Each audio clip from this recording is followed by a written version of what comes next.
Welcome back to Easily Explained, where today we will be talking about the scientific method. So let's get started. There's quite a lot of material to cover regarding the scientific method, so we are going to split this video into two parts. In part 1, we will be covering steps 1 through 4 of the scientific method, and in the next video, we'll cover steps 5 through 8. But before we get started, we're going to give you a brief overview of all of the parts and the layout of the scientific method. So this is the brief overview or layout of the scientific method, and you can think of it as a cycle. The first thing that scientific method always starts with observation, because you need to use your 5 senses, figure out something about the world before you can come up with a question, which is the second step. You want to think of a problem based on what you observed. Then you're going to want to do some background research and figure out what's already known about your topic and what still needs to be confirmed. Then you can move on to designing an experiment and figuring out what things you need to do in order to make it a successful experiment. Then you can gather data and analyze the data and the trends.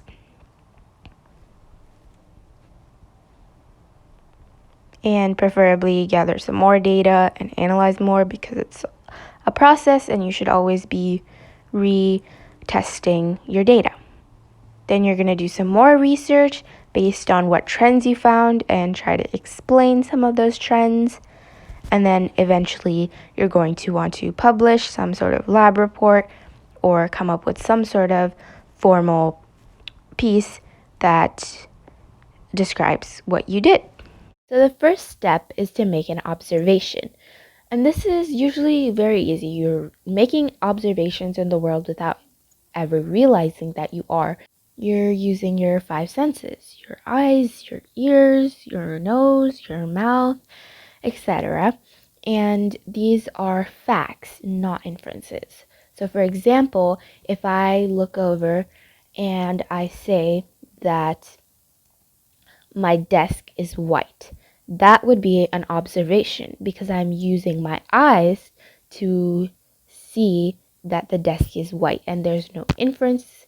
It's just a fact that it's white. However, if I were to look at that same desk and say that desk is pretty, technically I would not be making an observation because that's an opinion. It's not a fact. It's not an inference. That was more of an opinion than an inference, but an inference would be something like, I smell something coming from the kitchen, therefore my mom is making dinner. Step 2 is very simple. You just use those observations and something triggers a question or a problem that you want to solve. You use your observations and the information you've learned about the world to try to prove something or try to figure out something that you don't know. In your background research, you want to find out what is already known about the topic at hand, and that will help you design an experiment, come up with a hypothesis, and also you can discover what still needs to be confirmed and try to design an experiment that actually has a significant impact and is not already known to the science community. The next step, step 4, is your hypothesis. This is like your initial claim, what you think or what your opinion is. When making a hypothesis, you should have the following things in mind. Your hypothesis has to be a claim. It can't be a question. You already asked your question in step 2, so it must be a definitive claim statement. The next thing is, don't use phrases like I believe or I predict. These usually undermine what you're about to say and make it a little bit harder to believe that you know what you're doing. Number 3, it has to be testable. So this one you should really think about, especially if you're on a budget or have some restrictions. You don't want to do a blowing up experiment in a classroom or something that needs, a lot of time. Maybe if you don't have time, that could be a restriction. Is it reasonable to test, and can it even be tested?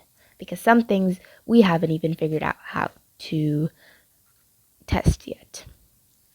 All right, next, you have to take a specific stand or opinion on the question. You can't just say, it could be this one or it could be this one, because that doesn't get us anywhere. The hypothesis is your initial prediction or what you think is going to happen, so it does not always have to be right, and most of the time it'll probably be wrong, and that's okay. And also another thing, in your hypotheses, you don't have to explain why you're taking that stand. That's usually done in a separate paragraph in your lab report for your background research. Now we're going to do some practice specifically for hypotheses. You are going to look at each statement, decide whether it's a good hypothesis or it needs to be rephrased. For those that need to be rephrased, tell why they need to be rephrased, specifically what is wrong with the hypothesis, and then rephrase it so that it's a good hypothesis. Pause the video now and complete the practice. Okay, now we can take a look at the first problem together. Number 1, I think the clay will melt under the fire because it is hot.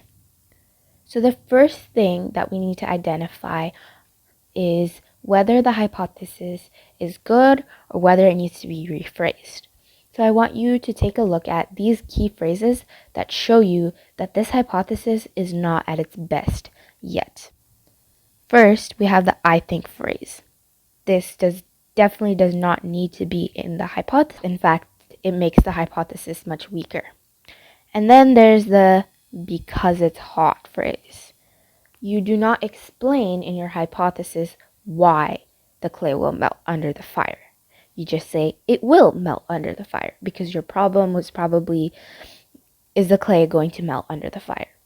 Or something along those lines. So now that we've identified what's wrong with it, the I think phrase and the because phrase, let's rewrite it.